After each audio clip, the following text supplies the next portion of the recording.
नमस्कार, सुप्रभात. मी आकांक्षा जावडेकर आणि तुम्ही पाहताय एबीपी माझा. सकाळचे 6 वाजतात आणि या बुलेटिनमध्ये आपणा सर्वांचं स्वागत. यानंतर बुलेटिनमध्ये घेऊयात बातम्यांचा वेगवान आढावा 100 हेडलाईन्समधून. राज्यसभेमध्ये आज पहलगाम हल्ला आणि ऑपरेशन सिंदूरवर चर्चा सुरू राहणार. दुपारी 12 वाजता चर्चेला सुरुवात होईल. लोकसभेनंतर राज्यसभेत देखील पंतप्रधान मोदी भाषण करण्याची शक्यता. ऑपरेशन सिंदूर संपलेलं नाही. पाकनं पुन्हा कुरापती केल्यास करारा जबाब मिळाला. पंतप्रधान मोदींनी पाकिस्तानला ठणकावलं. कोणत्याही देशानं भारताला कारवाई करण्यापासून रोखलं नव्हतं. 193 देशांपैकी केवळ 3 देश पाकच्या समर्थनार्थ होते. पंतप्रधान मोदींची मोठी माहिती.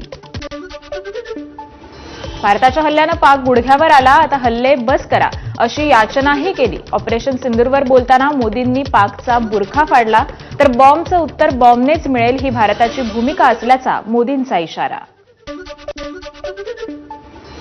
भारत पाक संघर्षावेळी झालेल्या शस्त्रसंधीबाबत डोनाल्ड ट्रम्प खोटं बोलले. हिंमत असेल तर पंतप्रधान मोदींनी भर संसदेत सांगावं.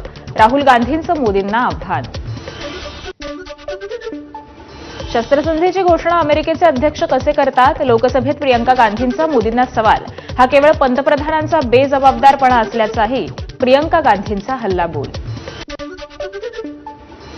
जगातील कोणत्याही नेत्यानं ऑपरेशन सिंदूर थांबवण्यास सांगितलं नाही. ट्रम्प ऑपरेशन सिंदूर थांबवल्याचं विरोधकांच्या आरोपांना पंतप्रधान मोदींचं उत्तर. लष्कराचा थेट वापर करण्याची हिंमत मोदींमध्ये नाही. तसंच परराष्ट्र मंत्री एस जयशंकर यांनी युद्धनीती अजिबात कळत नाही. लोकसभेत बोलताना राहुल गांधींचा हल्लाबोल. पंतप्रधान मोदींनी ट्रम्प खोटं बोलल्याचा उल्लेख टाळला.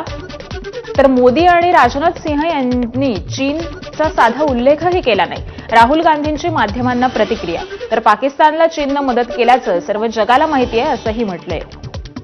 मोदी सरकारनं पाकसमोर 30 मिनिटात सरेंडर केलं. लष्करी तळांवर हल्ला करणार नाही असं पाकला का सांगितलं? राहुल गांधींचा सवाल. तर चूक वायुदलाची नाही तर चूक सरकारची. राहुल गांधींचा आरोप. पाकला चीन मदत करतोय हे सरकारला माहितीच नव्हतं. पाकला शस्त्रसामग्री माहिती ही चीन पुरवत होता. राहुल गांधींचा आरोप. तर पाकला चीनकडून गुप्तचर माहिती लाईव्ह मिळत होती. राहुल गांधींचं वक्तव्य. पहलगाममध्ये दहशतवाद्यांनी पुरुषांना वेचून मारलं. जवळपास 1 तास हा हल्ला सुरू होता. मग तिथे एकही सुरक्षा रक्षक का नव्हता? प्रियंका गांधींचा सरकारला सवाल. संरक्षण मंत्र्यांनी तासभर भाषण केलं. पहलगाम हल्ला कसा झाला हे सांगितलंच नाही. प्रियंका गांधींचं लोकसभेत वक्तव्य. ऑपरेशन सिंदूरसाठी सैन्य लढलं मग मोदी श्रेय का घेतायत? प्रियंका गांधींचा सवाल. श्रेय घ्यायचं असेल तर जबाबदारी स्वीकारा. अमित शहांवर प्रियंका गांधींकडून थेट हल्लाबोल. ऑपरेशन सिंदूर राबवणाऱ्या सैन्याला फक्त काँग्रेसचं समर्थन मिळालं नाही. काँग्रेसच्या बालिशपणामुळे सैन्याच्या मनोबलावर परिणाम. मोदींचा हल्लाबोल. ज्यांना भारताची बाजू दिसत नाही त्यांना आरसा दाखवणार. ऑपरेशन सिंदूरवर टीका करणाऱ्या विरोधकांवर मोदींचा हल्लाबोल. भारताच्या एअर डिफेन्स सिस्टीमनं मोठ्या शिताफीनं पाकचे हल्ले परतवले. भारताच्या एअर डिफेन्स सिस्टीमची जगभरात चर्चा. लोकसभेत बोलताना पंतप्रधान मोदींकडून एअर डिफेन्सचं कौतुक.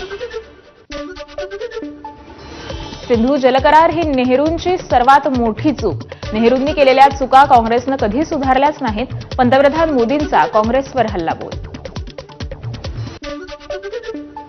26 अकराच्या दहशतवादी हल्ल्यानंतरही काँग्रेसचं पाकवरील प्रेम कायम. मुंबईवरील हल्ल्यानंतर काँग्रेसचे पाकसोबत व्यापाराचे करार. पंतप्रधान मोदींचा काँग्रेसवर हल्लाबोल. स्वतःमध्ये हिंमत नसल्यामुळे काँग्रेसनं त्यांच्या नेत्यांकडून वदवून घेतलं. ऑपरेशन सिंदूरला तमाशा म्हणणाऱ्या प्रणिती शिंदेंवर पंतप्रधान मोदींचा हल्लाबोल. कृषीमंत्री माणिकराव कोकाटेंची खुर्ची शाबूत राहणार असल्याची माहिती. बेताल वक्तव्यामुळे सरकार गोत्यात येतंय. अजितदादांनी कोकाटेंना सुनावलं. पुन्हा अशी वक्तव्य करणार नाही. दिलगिरी व्यक्त करताना कोकाटेंची हमी. मंत्रिमंडळ बैठकीनंतर मुख्यमंत्री देवेंद्र फडणवीस यांनी 20 मिनिटं घेतला मंत्र्यांचा क्लास. वादग्रस्त विधानं कृती अजिबात खपवून घेतली जाणार नाही. ही अखेरची संधी असं म्हणत सर्व मंत्र्यांना मुख्यमंत्र्यांनी तंबी दिली. महाराष्ट्र प्रदेश काँग्रेस कमिटीची कार्यकारिणी जाहीर, तब्बल 285 जणांचा समावेश, अनेक नव्या चेहऱ्यांना संधी, 40% ओबीसी नेत्यांची नियुक्ती, तर महिलांसाठी 15% राखीव जागा. उपमुख्यमंत्री अजित पवारांच्या वाढदिवसानिमित्त स्नेहभोजनाचा कार्यक्रम, मुख्यमंत्री उपमुख्यमंत्र्यांसह राष्ट्रवादीच्या सर्व आमदारांच्या उपस्थितीत कार्यक्रम संपन्न. कोकाटेही कार्यक्रमाला उपस्थित होते. योगेश कदमांच्या आईच्या नावावर असलेल्या सावली बार संदर्भात मुख्यमंत्र्यांना दर 15 मिनिटांनी स्मरणपत्र देणार, ठाकरे सेनेचे आमदार अनिल परब यांचं वक्तव्य. पुणे ड्रग्ज पार्टी प्रकरणी प्रांजल खेवलकरांसह 5 आरोपींना 2 दिवसांची पोलीस कोठडी, तर 2 महिला आरोपींना 14 दिवसांची न्यायालयीन कोठडी. 2 महिला आरोपींकडे अंमली पदार्थ देऊन प्रांजल खेवलकरांना अडकवण्यात आलंय. खेवलकरांना अडकवण्यासाठी आरोपी ईशा सिंगचा वापर, प्रांजल खेवलकर यांचे वकील विजयसिंह ठोंबरेंचा युक्तिवाद. पुढे ड्रग्ज पार्टी प्रकरणामध्ये सुनावणीवेळी रोहिणी खडसे वकिली कोट परिधान करून कोर्टात, तर राष्ट्रवादीच्या रुपाली पाटील देखील काळा कोट घालून कोर्टात आल्या होत्या. मराठी चित्रपटांना स्क्रीन मिळावी यासाठी उपमुख्यमंत्री शिंदेंनी बोलावली बैठक रद्द. सांस्कृतिक मंत्री आशिष शेलार परदेशात असताना होत असलेल्या बैठकीची दखल घेत मुख्यमंत्री कार्यालयाकडून बैठक रद्द करण्यात आली. ठाणे जिल्हा सामान्य रुग्णालयाच्या बांधकामाचा उपमुख्यमंत्री एकनाथ शिंदेंनी घेतला आढावा. जिल्हा रुग्णालयाचं काम तात्काळ पूर्ण करावं, शिंदेंचे निर्देश. तर डिसेंबरपर्यंत हे रुग्णालय नागरिकांच्या सेवेत दाखल होणार. शिंदेंच्या शिवसेनेतील शिष्टमंडळाकडून केंद्रीय निवडणूक आयोगाच्या मुख्य अधिकाऱ्यांची भेट. यावेळी मतदार याद्या आधार कार्डाशी जोडा आणि बांगलादेशी नागरिकांना वगळण्याची अधिकाऱ्यांकडे मागणी करण्यात आली. ऑपरेशन महादेववरून दोन्ही शिवसेनांमध्ये ट्विटरवर दहशतवाद्यांना मारून उपकार केले का? राजन विचारेंचा सवाल. हे वक्तव्य म्हणजे देशाचा अपमान, नरेश म्हस्केंचा पलटवार. लाडकी बहीण योजनेत 4,800 कोटींचा घोटाळा हा पहिल्या टप्प्यातला, सुप्रिया सुळेंची माहिती. नुसत्या अदिती तटकरेंनी नाही तर सर्वांनीच घोटाळ्याची जबाबदारी घ्यावी, सुळेंचं वक्तव्य. नुसत्या लाभार्थ्यांचा नव्हे, सॉफ्टवेअरपासून घोटाळा, सुप्रिया सुळेंचा आरोप. राज्याने श्वेतपत्रिका काढली पाहिजे, राज्य सरकार गप्प राहिले तर लोकसभेत मुद्दा उचलणार, सुळेंचं वक्तव्य. लाडकी बहीण योजनेची पडताळणी सुरू, चुकीच्या पद्धतीने योजनेचा लाभ घेणाऱ्यांना वगळण्यात येणार, अदिती तटकरे यांचं वक्तव्य. मस्ताजोगचे माजी सरपंच संतोष देशमुखांच्या कुटुंबियांची आमदार रोहित पवारांनी भेट घेतली.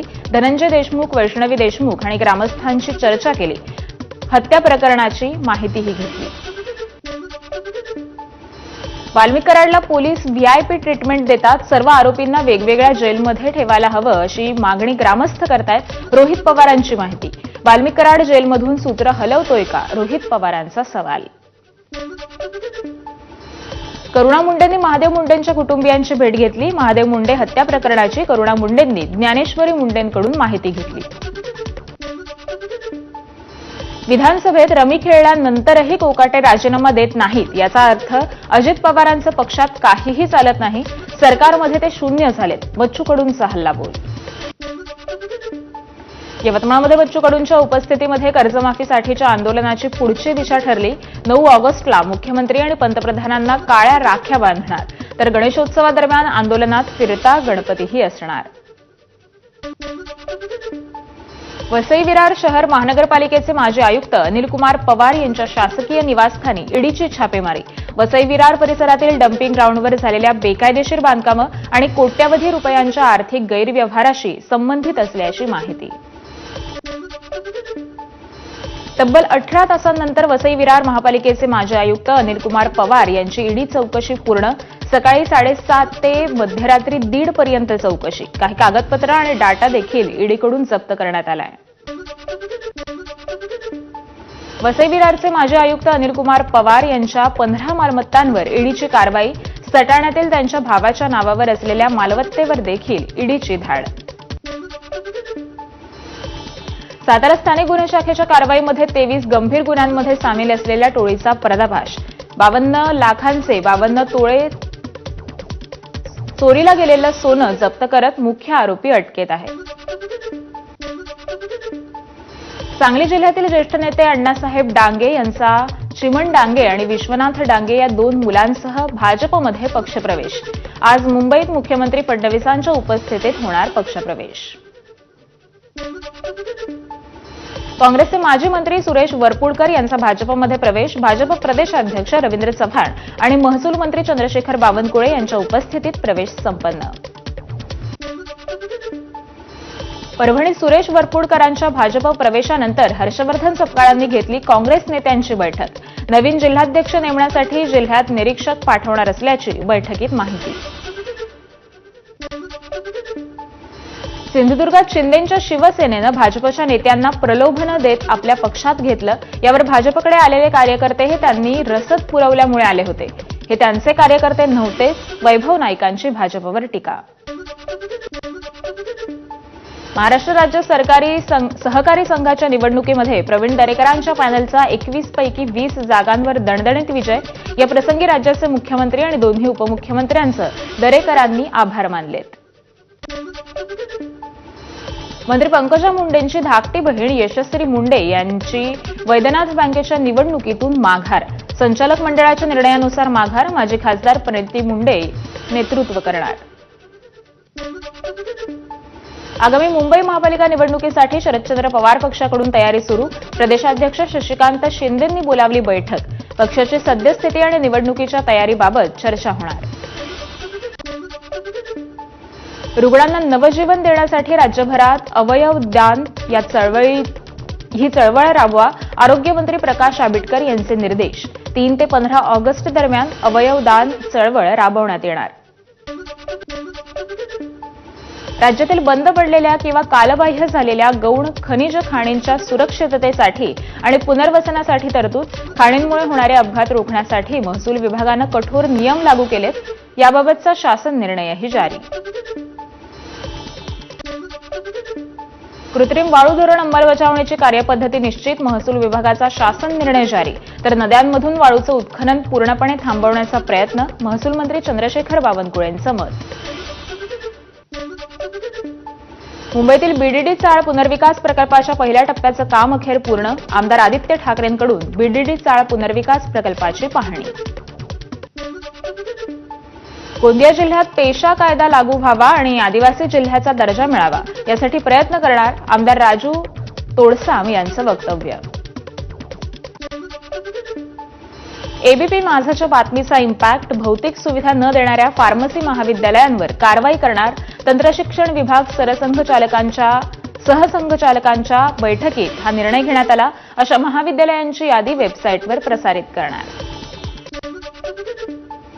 10वी-12वी पुरवणी परीक्षेचा निकाल जाहीर. 10वीचे 13,709 तर 12वीचे 31,676 विद्यार्थी पुरवणी परीक्षेत उत्तीर्ण.